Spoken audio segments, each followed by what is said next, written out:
বাংলাদেশের রাজনীতির ইতিহাসে এমন কিছু ব্যক্তিত্ব রয়েছেন যাদের ঘিরে আলোচনা, সমালোচনা এবং বিতর্ক কখনো দমে থাকে না।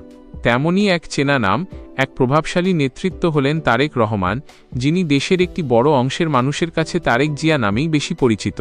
বাংলাদেশের সাধারণ মানুষ, বিশেষ করে তরুণ প্রজন্ম এবং একটি বিশাল রাজনৈতিক গোষ্ঠী তাকে দেখে এক নতুন আশার আলো হিসেবে। অনেকে মনে করেন বাংলাদেশের রাজনৈতিক ইতিহাসে তার মতো দূরদর্শী ও আপোষহীন নেতা আগে কখনো দেখা যায়নি।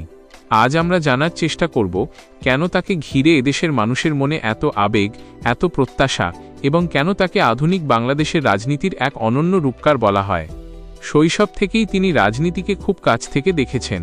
বাংলাদেশের স্বাধীনতার ঘোষক এবং সাবেক রাষ্ট্রপতি শহীদ জিয়াউর রহমান এবং দেশের প্রথম নারী প্রধানমন্ত্রী বেগম খালেদা জিয়ার বড় সন্তান তিনি। রক্তেই যার রাজনীতি, তার পথটা যে সাধারণ হবে না সেটাই স্বাভাবিক। কিন্তু তিনি শুধু মা বাবার নামের ওপর ভর করে রাজনীতিতে আসেননি। তৃণমূল পর্যায় থেকে দলকে গুছিয়ে তোলার যে অদম্য চেষ্টা তিনি করেছিলেন তা বাংলাদেশের রাজনৈতিক ইতিহাসে সত্যিই বিরল। বিশেষ করে ৯০-এর দশকের পর থেকে যখন তিনি মাঠ পর্যায়ে রাজনীতিতে সক্রিয় হতে শুরু করেন, তখন থেকেই দেশের প্রত্যন্ত অঞ্চলের মানুষের সাথে তার এক নিবিড় সংযোগ তৈরি হয়। তারেক রহমানের রাজনীতির সবচেয়ে বড় বৈশিষ্ট্য ছিল টেকনাফ থেকে তেঁতুলিয়া দেশের প্রতিটি কোণায় গিয়ে সাধারণ মানুষের দুঃখ কষ্টকে অনুভব করা। তিনি যখন তৃণমূল প্রতিনিধি সভার মাধ্যমে সারা দেশের নেতাকর্মীদের সাথে সরাসরি বসতে শুরু করলেন, তখন রাজনীতির এক নতুন ধারা তৈরি হল। ড্রয়িং রুমের রাজনীতি বা শুধু ঢাকা কেন্দ্রিক রাজনীতির খোলস ভেঙে তিনি চলে গেলেন সাধারণ কৃষকের উঠোনে, শ্রমিকের পাশে। তিনি বুঝতে পেরেছিলেন একটি দেশকে এগিয়ে নিতে হলে শুধু ওপর মহলের সিদ্ধান্তই যথেষ্ট নয়, বরং একেবারে প্রান্তিক মানুষের মতামতকে গুরুত্ব দিতে হবে। তার এই তৃণমূলমুখী রাজনীতি তৎকালীন সময়ে সাধারণ মানুষের মনে এক বিশাল আলোড়ন সৃষ্টি করেছিল। মানুষ দেখতে পেয়েছিল এমন এক তরুণ নেতাকে যিনি তাদের কথা শোনেন, তাদের ভাষায় কথা বলেন। অনেকেই মনে করেন মানবিকতা এবং সাধারণ মানুষের প্রতি ভালোবাসা তারেক রহমানকে অন্য সবার চেয়ে আলাদা করেছে। দেশের যে কোনো দুর্যোগে, বন্যায় কিংবা মহামারীতে তার নির্দেশে যেভাবে নেতাকর্মীরা সাধারণ মানুষের পাশে দাঁড়িয়েছে তা প্রশংসার দাবিদার। তিনি সবসময় বিশ্বাস করেন রাজনীতি মানে শুধু ক্ষমতার লড়াই নয়, রাজনীতি হলো মানুষের সেবা করা, মানবতার কল্যাণে কাজ করা। আর এ কারণেই দেশের লাখ লাখ মানুষ তাকে ভালোবেসে তারুণ্যের অহংকার বলে ডাকতে শুরু করে।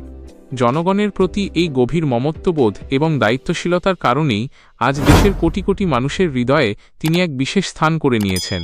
কিন্তু ক্ষমতার মসনদ বা জনপ্রিয়তার পথ কখনোই মসৃণ হয় না। বিশেষ করে ২০০৭ সালের রাজনৈতিক পট পরিবর্তনের পর তার ওপর নেমে আসে চরম নির্যাতন, মিথ্যা মামলা, শারীরিক নিদারুণ কষ্ট এবং রাজনৈতিক প্রতিহিংসার শিকার হতে হয়েছে তাকে। চিকিৎসার্থে তাকে পাড়ি জমাতে হয়েছে সুদূর প্রবাসে।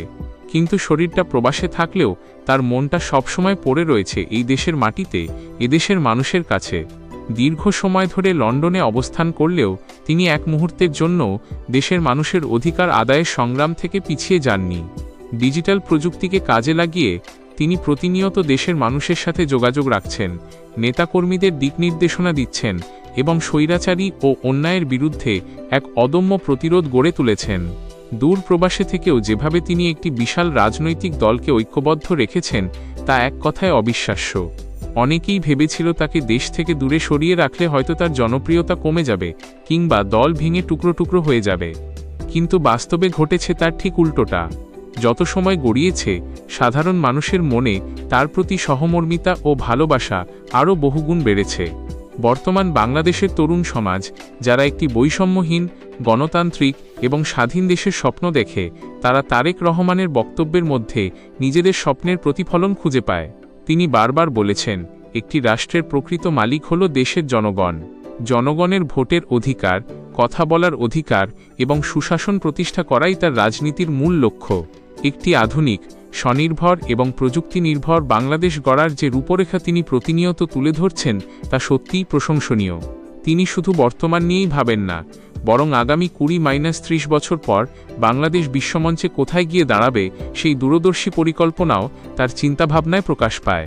শিক্ষা ব্যবস্থার আধুনিকায়ন, তরুণদের কর্মসংস্থান, প্রযুক্তির বিকাশ এবং দেশের সার্বভৌমত্ব রক্ষা করার ক্ষেত্রে তার অবস্থান সবসময় সুস্পষ্ট ও আপোষহীন। এই কারণেই সাধারণ মানুষ বিশ্বাস করতে শুরু করেছে যে এমন নেতৃত্ব বাংলাদেশের অগ্রযাত্রার জন্য অত্যন্ত প্রয়োজন, যা অতীতে খুব কমই দেখা গেছে। সবশেষে বলা যায়, বাধা বিপত্তি, চক্রান্ত আর প্রতিকূলতা যতই আসুক না কেন, তারেক রহমান বাংলাদেশের রাজনীতিতে এক অবিচ্ছেদ্য নাম। দেশের মানুষের অধিকার আদায়ের এই লড়াইয়ে তিনি আজ এক প্রতীক। কোটি মানুষের দোয়া, ভালোবাসা এবং সমর্থনকে সঙ্গী করে তিনি এগিয়ে চলছেন এক নতুন ভোরের সন্ধানে, যেখানে থাকবে না কোনো অন্যায়, থাকবে না কোনো শাসন শোষণ, বরং প্রতিষ্ঠিত হবে প্রকৃত গণতন্ত্র ও সামাজিক ন্যায় বিচার। দেশের সাধারণ মানুষের এই ভালোবাসাই তাকে আগামী দিনে এক সমৃদ্ধ বাংলাদেশ গড়ার পথে অনুপ্রেরণা জুগিয়ে যাবে। আজকের এই বিশেষ আয়োজনটি যদি আপনাদের ভালো লেগে থাকে এবং বাংলাদেশের রাজনীতি ও সমসাময়িক নানা বিষয়ের সঠিক তথ্য সবার আগে পেতে চান, তবে আমাদের চ্যানেলটি এখনই সাবস্ক্রাইব করুন এবং পাশে থাকা বেল আইকনটি চেপে রাখুন। ধন্যবাদ।